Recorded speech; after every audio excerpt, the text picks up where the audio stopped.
अस्सलामुअलैकुम वीवर्स, मैं हूं मोहम्मद रिजवान और आप देख रहे हैं YouTube channel Chinese Pakistani foods. तो आज हम बनाएंगे नमकीन गोश्त, बहुत ही मज़ेदार और बिल्कुल आसान। तो नमकीन गोश्त जो है ये बग़ैर ऑयल के बनाया जाता है और नमक के अलावा इसके अंदर कोई भी दूसरा मसाला पाउडर जो है वो नहीं डाला जाता। तो साबुत मसाले हैं वो 2-4 डाले जाते हैं, बाकी इसके अंदर कोई ख़ास चीज़ें नहीं डलती है। तो बनाना शुरू करते हैं।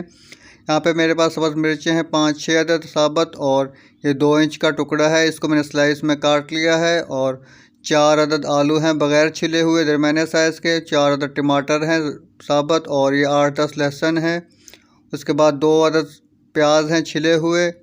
तो इनको हमने इसी तरह साबुत ही डालना है। और उसके बाद नमक 1 टीस्पून, और 3 अदद बड़ी इलायची, और सुरख मिर्चें गोल 4 अदद, सब्ज़ इलायची 4 अदद, 3-4 दालचीनी के टुकड़े हैं। और उसके बाद काली मिर्चें हैं साबुत आधे चाय वाला चम्मच।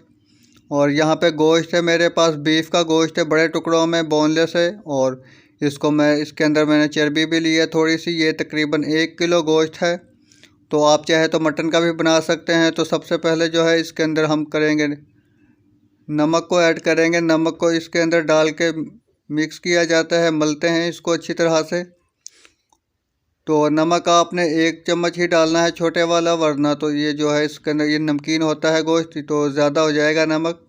तो इसलिए आपने बिल्कुल कम ही नमक रखना है इसके अंदर। तो इस तरह से इसको अच्छी तरह से मल के इसको हम चढ़ा देंगे, प्रेशर के अंदर चढ़ा देंगे। तो सबसे पहले जो है हम गोश्त डालेंगे और इसको अच्छी तरह से नीचे फैला देंगे। और उसके बाद दूसरी चीज़ें डालेंगे, मिर्चें और ये आलू टमाटर वगैरह डालेंगे इसके ऊपर ही। तो इनको भी अच्छी तरह से रख दें। उसके बाद इसके स्पाइसेस डालेंगे। तो मसाले जो हैं इसके अंदर हमने साबुत डाले हैं, और टमाटर प्याज जो हैं इनको भी काटने की ज़रूरत नहीं है, बिल्कुल इनको साबुत ही डालना है। और उसके बाद इसके अंदर हमने डालना है 1 गिलास पानी डालना है। और पानी जो है वो बहुत ज़्यादा नहीं डालना, क्योंकि इसके अंदर भी काफ़ी पानी है। और हमने इसको पकाना है तकरीबन 1 से 1.5 घंटे के लिए, बिल्कुल हल्की आंच पे पकाएंगे। तो प्रेशर का ढक्कन जो है वो कवर बंद कर देंगे ऊपर से, और बंद करने के बाद तेज़ आंच पर पकाएंगे। और तेज़ आंच पर पकने देना है इसको।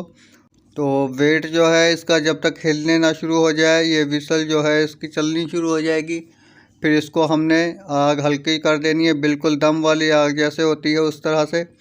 और इसको हमने पकाना है तकरीबन कम से कम जो है वो 1.5 घंटे तक पकाना है, 1 से 1.5 घंटे तक बिल्कुल हल्की आंच पे पकाएंगे। तो 1.5 घंटा तकरीबन हो चुका है, और अब हमने आग को जो है वो बंद कर दिया है। इसके वेट को हटाएंगे और उसके बाद जो इसके अंदर गैस है वो निकलने देंगे पहले।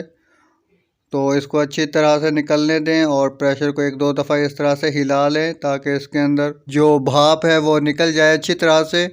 तो हमने कवर को हटा दिया है, और यहाँ पे बहुत ही खूबसूरत माशाल्लाह जो है नमकीन गोश्त बिल्कुल तैयार हो चुका है। और इसके अंदर अभी थोड़ी यखनी कुछ ज़्यादा है, तो इसको हम अच्छी तरह से पका लेंगे यहाँ पे 4-5 मिनट के लिए। तो बहुत ज़्यादा पकाने की ज़रूरत नहीं है, क्योंकि इसके अंदर थोड़ी यखनी होनी चाहिए। तो यहाँ पर अब हम करेंगे सर्व। तो बहुत ही मज़ेदार और बहुत ही खूबसूरत नमकीन गोश्त तैयार हो चुका है। वीडियो को लाइक करें और चैनल को सब्सक्राइब करें, और अपने फ्रेंड्स एंड फैमिली के साथ ज़रूर शेयर कीजिएगा। तो यहाँ पर हम बोटी तोड़कर चेक करते हैं, तो यह भी काफ़ी ज़्यादा गर्म है, तो इसलिए जो है अच्छी तरह। तो यहाँ पे देख सकते हैं बोटी बिल्कुल नरम है, बिल्कुल मक्खन की तरह। और इसी तरह से बनता है ये, बहुत ही कम मसालों से बनाया है और बहुत ही मज़े का यह होता है। आप ज़रूर ट्राई कीजिएगा और हमें ज़रूर बताइएगा तो आपको वीडियो कैसी लगी। तो मिलते हैं एक और अच्छी सी नई वीडियो के साथ। वीडियो देखने का बहुत शुक्रिया। अल्लाह हाफ़िज़।